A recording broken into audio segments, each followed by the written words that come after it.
November 29th, 1992. Gibsonton, Florida. A shabby mobile home sits bathed in the cold glow of police spotlights, casting long shadows across this forgotten corner of America where circus performers come to retire. Inside, the television flickers blue against wood-paneled walls. A wheelchair sits empty beside a worn recliner. In that chair, slumped forward like a discarded marionette, is Grady Stiles Jr. 2 bullet holes pierce the back of his skull. Blood pools on the threadbare carpet beneath his grotesquely deformed hands. Hands that earned him fame as Lobster Boy.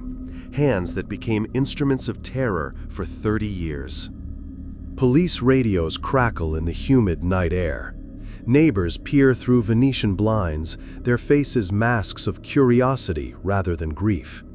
Detective cars line the narrow street, their red and blue lights painting the Spanish moss in carnival colors.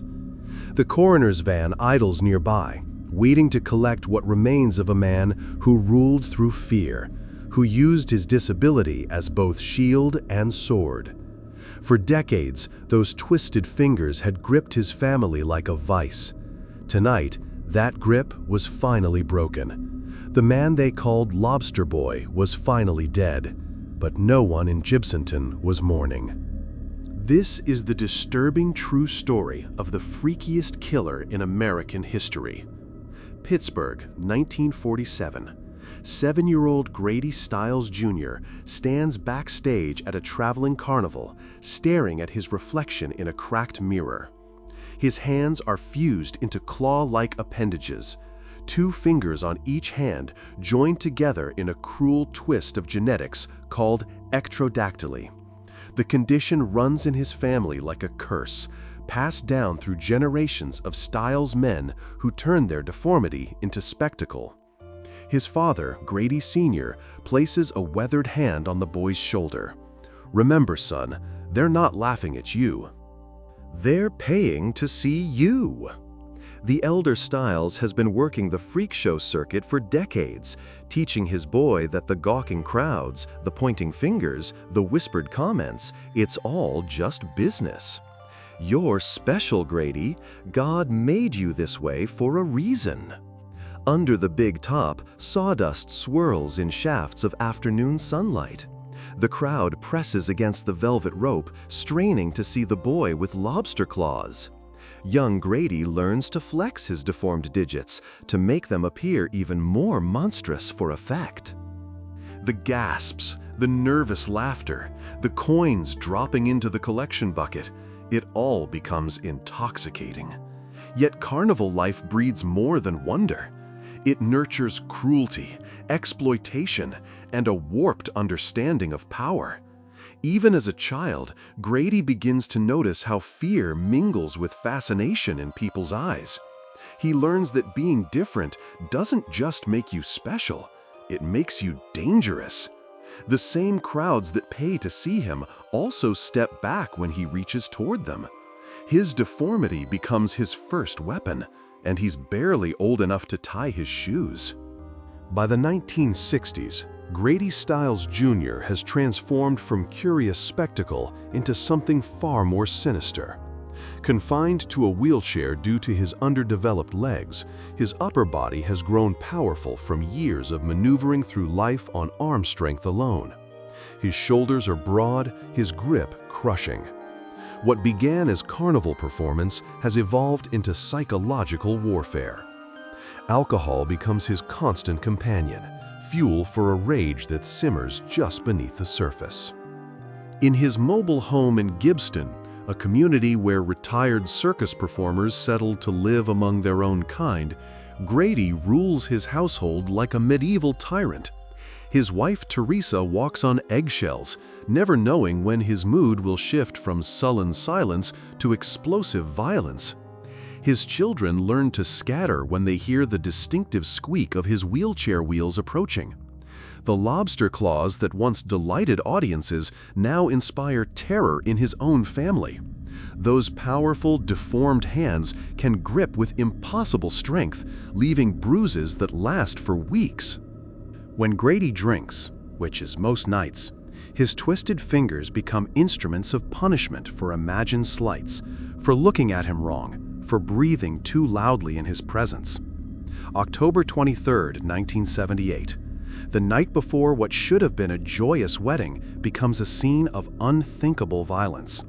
Jack Lane, just 18 years old, stands on the porch of Grady's mobile home, clutching flowers and wearing his best suit. He's come to take his fiancée, Donna Stiles, to their rehearsal dinner. Instead, he finds himself staring down the barrel of a shotgun held in the twisted grip of his future father-in-law. "You ain't marrying my daughter," Grady snarls, his voice thick with bourbon and rage. The wedding has been planned for months, but Grady has decided he won't lose control over another member of his family. In his twisted logic, Donna belongs to him, and no man will take what's his. Jack barely has time to raise his hands in surrender before Grady pulls the trigger. The blast echoes through the trailer park, sending birds scattering from the oak trees. Jack Lane crumples to the ground, his blood seeping into the sand and shells that serve as the trailer park's driveway. When police arrive, Grady shows no remorse. "I killed him," he tells the officers matter-of-factly, as if discussing the weather. "He was trying to take my daughter away."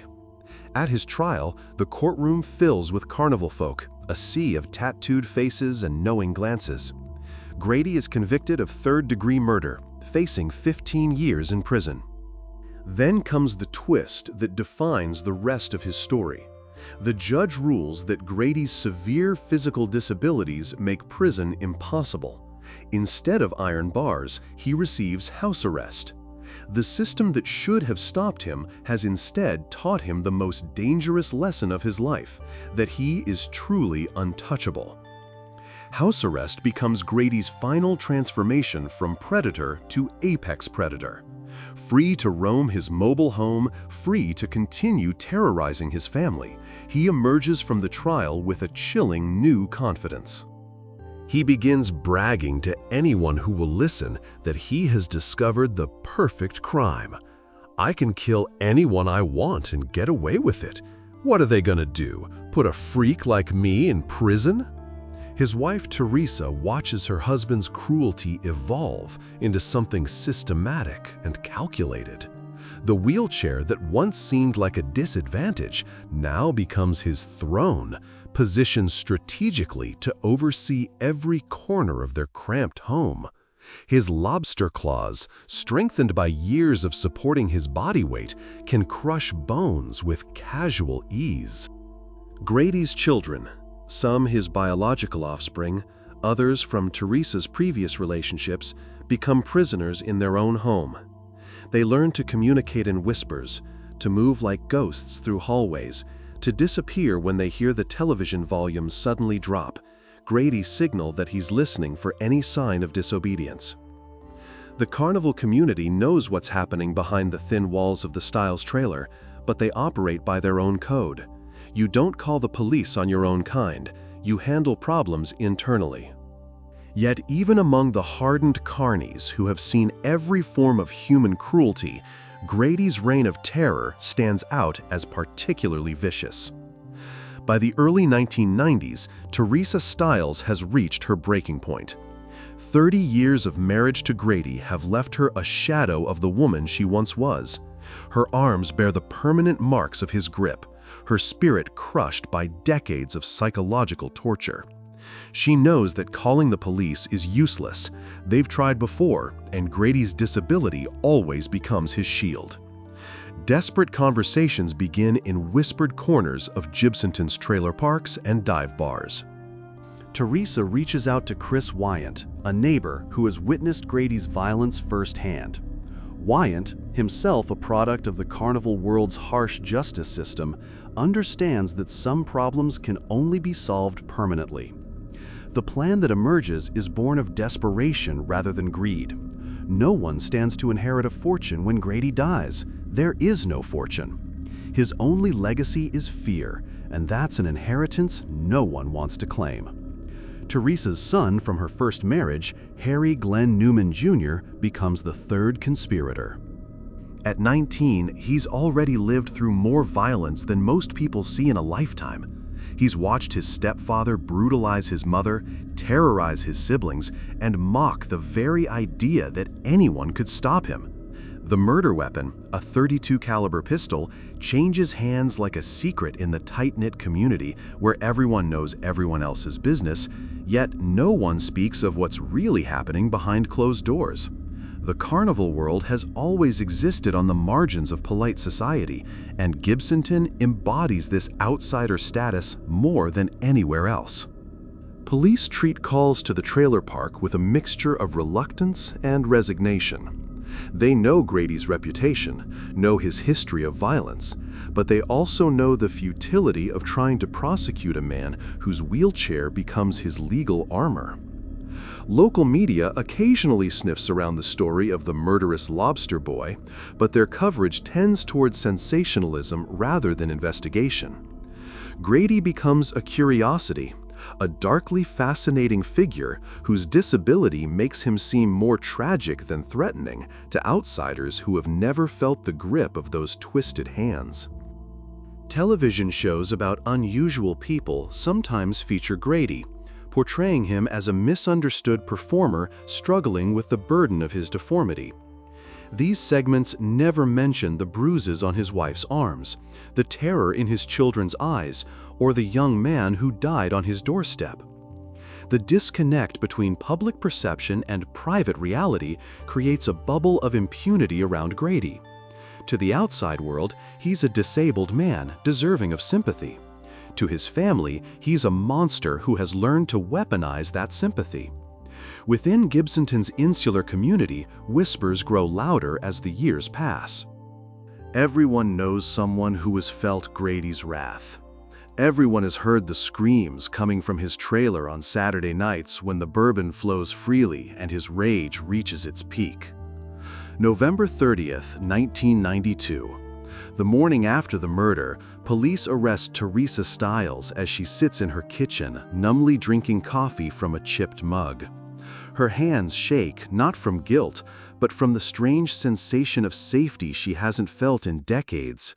For the first time in 30 years, she knows Grady won't be coming home. Chris Wyant is taken into custody at his own trailer, just 3 lots away from the murder scene. He offers no resistance, no protestations of innocence. His confession is simple and direct. Yes, he killed Grady Stiles. No, he's not sorry. Harry Glenn Newman Jr., Teresa's son, completes the triangle of conspirators. At 19, he's already displaying the 1,000-yard stare of someone who has seen too much violence too young.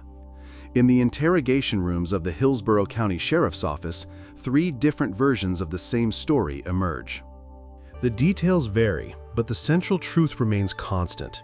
Grady Stiles was a monster who had to be stopped, and the law had proven incapable of stopping him. Teresa's statement fills page after page with incidents of abuse spanning 3 decades. Broken bones, sexual assaults, death threats delivered with the casual cruelty of someone discussing dinner plans. The detectives taking her statement find themselves overwhelmed by the systematic nature of Grady's violence. The trial that follows becomes less about guilt or innocence and more about the limits of human endurance.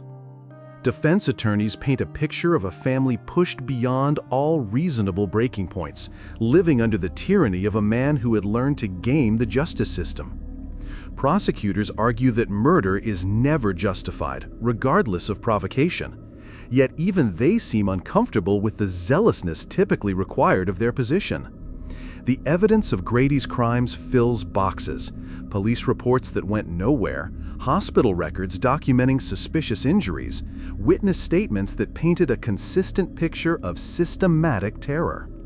Chris Wyant, the actual triggerman, receives a sentence of 27 years for second-degree murder. His lack of remorse during the trial becomes almost philosophical. When asked why he killed Grady Stiles, Wyant's answer is simple: someone had to. Teresa receives a 12-year sentence for conspiracy to commit murder, but serves only 2 years before being released. The judge acknowledges that she had been subjected to a lifelong pattern of physical and mental abuse that warranted exceptional consideration.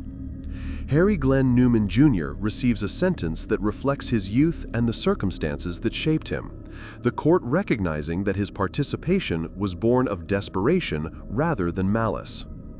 The verdicts satisfy no one completely, yet they reflect a community's collective understanding that some monsters can only be stopped by becoming monsters ourselves. In the end, Grady Stiles Jr. leaves behind a legacy as complex as the deformed hands that defined his life. Born into a world that made him a spectacle, he learned to transform curiosity into fear, difference into dominance, sympathy into a shield for unspeakable cruelty. The carnival that gave him fame also gave him the tools of his tyranny.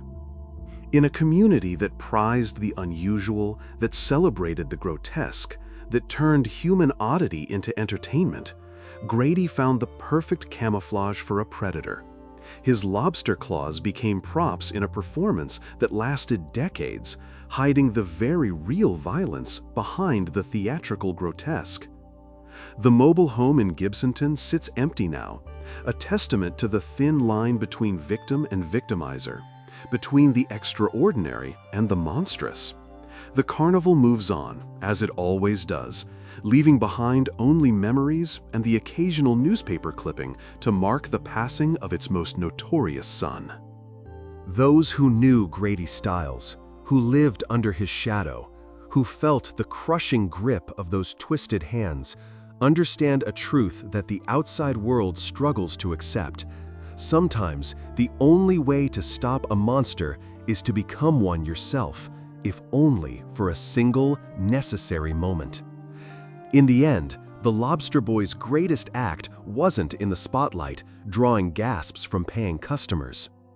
It was the final curtain call, written in blood by those who could no longer endure his grip, who chose to risk everything for the simple, revolutionary idea that they deserved to live without fear.